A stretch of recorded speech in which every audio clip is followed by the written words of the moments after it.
Another television moment that brought the viewers together was a BBC One primetime drama.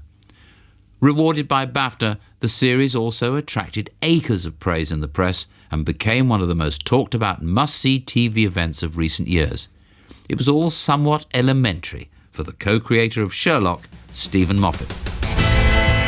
I think there's always going to be the discussion piece television, isn't there? There's always going to be the show that everybody watches and wants to talk about.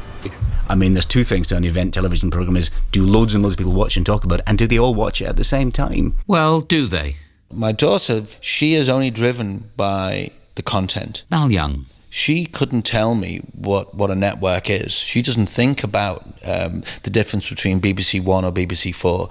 She is driven by, where is Gossip Girl, where is Glee, where can I find it? And if I can download it, I'll watch it that way. She wants to watch it on the big screen, but she wants it now. You know what, with Netflix and iTunes and iPlayer, I think that will change. I look at my two little boys and I think they have a very loose notion of scheduled television. They really do. They think television is something that gets delivered to the box in the corner. Is it there yet? They don't really think of television programmes being on at a particular time. So what does this mean for the linear schedule? Will audiences continue to care about what broadcasters think should come after the break?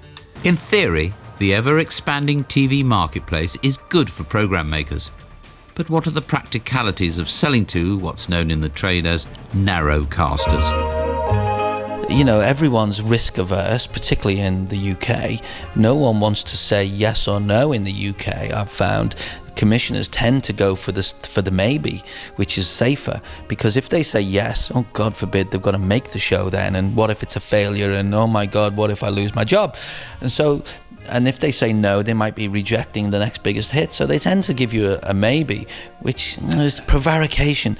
I think it's always difficult. Stephen Moffat again. Because absolutely, truthfully, what you're really doing is asking somebody to spend millions on your idea and your say-so. So why shouldn't it be difficult? It's probably quite difficult to get a building built. It's probably quite difficult to make a bridge. I imagine it is. There's always somebody like me saying it used to be better. It used to be so much easier, and now it's so much harder. And I always kind of think the index of that really is, you're talking about your glory days. Of course you liked it then. All of us love to complain about the BBC and say, oh, it's all repeats or something. But you know, actually, we do properly love it. If you look at its approval ratings, they're through the roof. Yeah.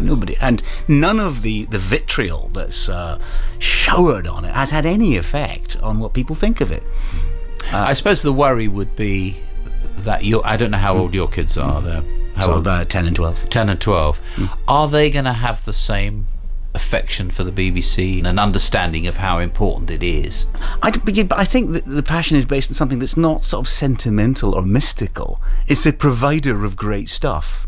So that's where that passion came from. It really great stuff comes out of there. I like that place. So as long as they continue and are funded sufficiently to be able to do that, and people like yourself want to work there, then the future should be okay. I hope so. I certainly hope so. What a desperate country it would be without it. It's an extraordinary window on the world, isn't it? I mean, imagine if your television didn't work for 1 week. Now there's a thought.